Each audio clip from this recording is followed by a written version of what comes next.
what's up, guys, and welcome back to another Real Madrid review. Manchester City 2, Real Madrid 3. What a game! And finally, after a pretty damn long time, we can say that Real Madrid have beaten in a game Manchester City. I mean, technically, the 21-22 season it counted, but across 90 minutes, the last time we did it was ages ago. And this is because Manchester City have become that unstoppable team in terms of when you match up against them, your team has to be perfect.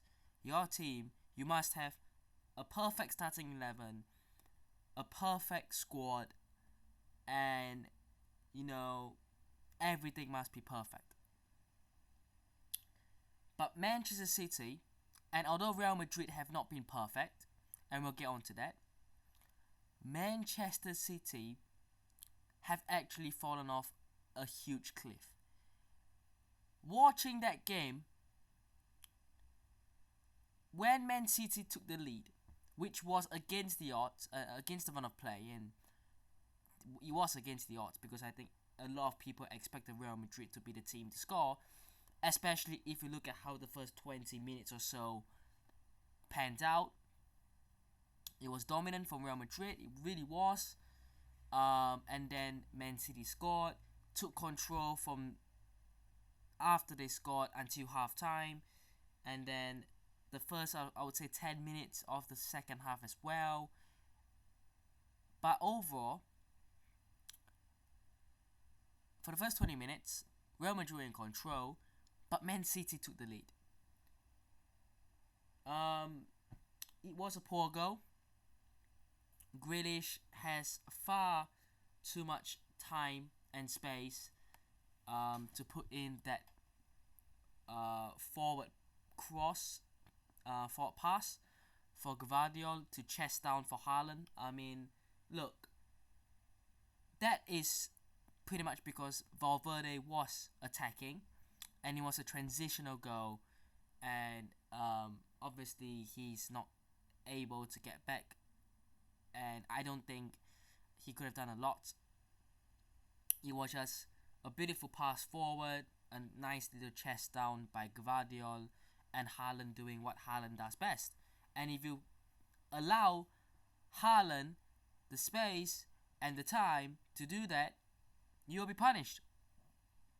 And for that goal, it's not Courtois' fault. It's partially Fede Valverde's fault, but I don't really blame him because he is not a right back and he's doing more for the team in other areas. I don't blame Raul Asensio. I'm looking at Tchouaméni and I'm going, where on earth is Tchouaméni? Where is that positional sense? Where is that stay at centre back? Because if you watch the goal back, he's nowhere to be seen. Raul Asensio was the only player marking Gvardiol and Haaland. There was no one else near. And that left Courtois exposed, and it was obviously always going to go in. And then, like I said, from the 20th or so minute until half time, Man City started, taking a little bit more control, not necessarily having the better chances or more chances, but they were just happy to, have the ball, control it, play safe, which obviously makes sense. Second half, again, the start, Man City started having that control up until the point when I think it would have been Bernardo Silva who gave away the free kick. The free kick from Valverde hits the wall, comes back out to Ceballos. He puts the cross in, and Mbappe, getting that deja vu to the World Cup final in 2022, decides to do that scissor kick. Now, I've seen people say it's 100% luck, 0% skill. I've seen people say that it's a crap goal. I've seen people say that he didn't even mean it. Look, I couldn't care less about whether it's a great goal, it's a bicycle kick, it's a scissor kick. It comes off his shin, it comes off his toe, it comes off his head. I don't really care. I don't. As long as it's a legal part to score with, which it is, he could have miskicked it. He could have done anything. As long as it's legal and it goes in, I'm taking it. And it was still a nice goal. It really was. I didn't thought it was going to go in. I thought it was going to go wide. And suddenly, it went in. I was like, what? But again, now Man City were in control, but Real Madrid took that goal well and got back into this game. And then, again, Real Madrid kept pushing afterwards. And then suddenly, 20 minutes later, penalty, Man City. For me, not a penalty because I don't think it was clearly in the box. I think it was just sort of it was on the line basically. Really. And I think it's really unfair to give a penalty for that. I really do. I think it could be either a penalty or a free kick at the real edge of the box. I think a penalty is really, really harsh. It gets given. I think again, Foden, when you see him after he gets fouled, he started, he sort of went in further into the box to sort of make that drama. Basically he was down in the box after he got fouled. Look, he wasn't fouled in the box. He was fouled between the box and outside the box, that line. But by the time you saw him, he was in the box. So obviously he's making full use of that, and yeah. Haaland steps up, never going to miss, was he? And then look, for the last 10 minutes I thought, yeah, great. When you are 0-0, you push, not clinical, you concede. 1-1, you push, not clinical, you concede. It comes back to bite you. It does. And then Brahim comes on, and Brahim rescues this team. Really nice ball forward for Vinicius Junior. Shot. Straight Ederson comes back for Brahim, and it's a really, really nice volley. It's a hard one as well. It's a hard technique because it's bouncing. It's still up in the air. It's not coming down in terms of stopping. So he had to hit it first time with the right amount of power and accuracy, which is hard, but he did it well. So yeah. And then the third goal, look, Man City make an absolute fool of themselves. Defensively mistake. And then Vinicius Junior does well to rob the ball away from Rico Lewis, gets through up against Ederson 1-on-1, chips the keeper. Look, maybe he intended to score, maybe he intended to pass, we don't know. But either ways, whether he intended to shoot or pass, he went past and over Ederson, rolling to the penalty box. It's an empty net for Bellingham to run into and basically score. So, just a lot of drama, to be honest. A lot of drama in there from Man City taking the lead when they probably didn't really deserve to Real Madrid coming back when they really didn't deserve to Man City retaking the lead again when they didn't deserve to Real Madrid taking the equalizer and then the lead when we probably didn't deserve to as well. So look, it was a really up and down game. It was, but at the end of the day, I am just really, really happy to obviously get the win, get the game really one-sided. I'm not gonna say Man City are out of it, but I think it's extremely tough to see Manchester City come to the Bernabeu and not just score a goal. They have to score two to automatically, obviously, go through. Because there's no away goals, right? So they still need two.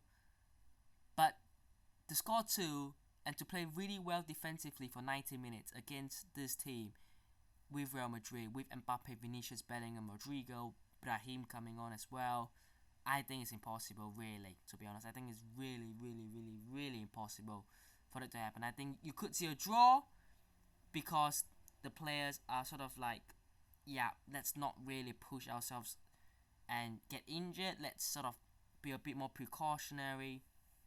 Maybe. It could be a 2-2 draw, maybe. Something like that. I just don't see Man City coming back from this. I think if Man City had won at home, that would have been certainly a conversation would have been had. But I don't see that now. I think it's extremely, extremely unlikely they will go through. But couple of chances in the first half. Like I said, the first half, Vinicius plays a really, really nice outside the boot pass from Mbappe. Good save, Ederson. And then again, Vinicius somehow he gets marked by 5 or 6 players. Somehow gets the shot off, hits the bar, and then Man City having their own chances. Akanji, after they scored, he hit the bar with a corner. Could have made it 2-0 for Man City. And then second half, or was it the first half? Foden had a really good shot save by Courtois. Really, really great save. And then I'm pretty sure second half, Haaland hit the bar with a deflection. I think Bellingham again had a shot saved by Ederson. Really great pass from Fede Valverde on the right hand side into the box. So yeah, lots of chances in the game. Neither sides were that clinical in terms of taking them, and when it really mattered, these two teams finally decided that will be it. That will be when we wake up. Just to run through the team, I thought Courtois played well, made that big save. Overall, not a lot he could have done for both goals. Mendy, look, I was not happy with Mendy's performance in the first 45 to an hour because him and Tchouaméni were both absent from that first goal. They were nowhere to be found. They were nowhere to be seen. Mendy did not contribute anything. In fact, he had a chance in the first half. Literally 1v1. Technically not really 1v1 because the keeper was in front of him, but behind the keeper there were defenders. But he shot with his right foot, got cleared by Ake, got saved on the goal line by Ake. Which not really an easy goal to score, but come on, he should be doing much better than that if it wasn't Mendy in their position. Raul Asensio, look, I thought he was brilliant. Had that duo with Haaland, constantly throughout the game. That leadership, obviously the first half as well. I think Haaland had the shot where Asensio just blocked it and cleared it away. Basically, he slide tackled the shot away, which is something that we need and miss in that defense. A leader, an aggressive leader, an aggressive player in there who is not willing or who is willing to sort of fight for the badge. We need that. I thought Fede Valverde, look, as much as he isn't a right back, as much as he was partially a small amount to blame for that first goal, he's not a right back, and he adds so much to this team compared to Lucas Vazquez in both defensive and offensive sense on the right hand side. So definitely not blaming him. Had a good game. Camavinga obviously just came back, not a lot, but did do pretty well. Dani Ceballos, look, gave away the penalty. Not a great game in terms of that. got the assist, but he's been playing well. But obviously a mistake is a mistake. Bellingham, look, fighting all the way 90 minutes, playing until the very end, running around everywhere throughout the game. Again, dedication, fighting for the badge. That is what we need, and that is what we have with Jude Bellingham. And then obviously Rodrigo, a little bit more quiet from him, obviously because he was on the right hand side. It was a really nice nutmeg from him. On I think it was Kevin De Bruyne. And the front two of Vini and Mbappe. Look, Vinicius Junior, man of the match. Played well. And obviously Mbappe got that goal. So I thought both players were great, and that chemistry in the attack is forming. There have been people recently saying that it's because the attack is lacking chemistry. Still, no. At the start of the season, yes, but now I think if you're saying that, you clearly have no idea what you're watching, because the attack is capable of scoring goals. It's the clinicality part. It's not being clinical is the problem. Having chances and not being clinical and wasting them is the problem that Real Madrid face sometimes in games. So that is the problem. Not these players can't play with each other. They can. They've showed it again. So yeah, let me know what thoughts are down below. There is still obviously a second leg to come. So let's not act like this game and this tie and this round is over. It's not until it's over. But let me know what thoughts are down below. Hope you guys have enjoyed today's video. Hit the button if you did. Subscribe to channels on already. And I'll see you guys in the next one. Peace.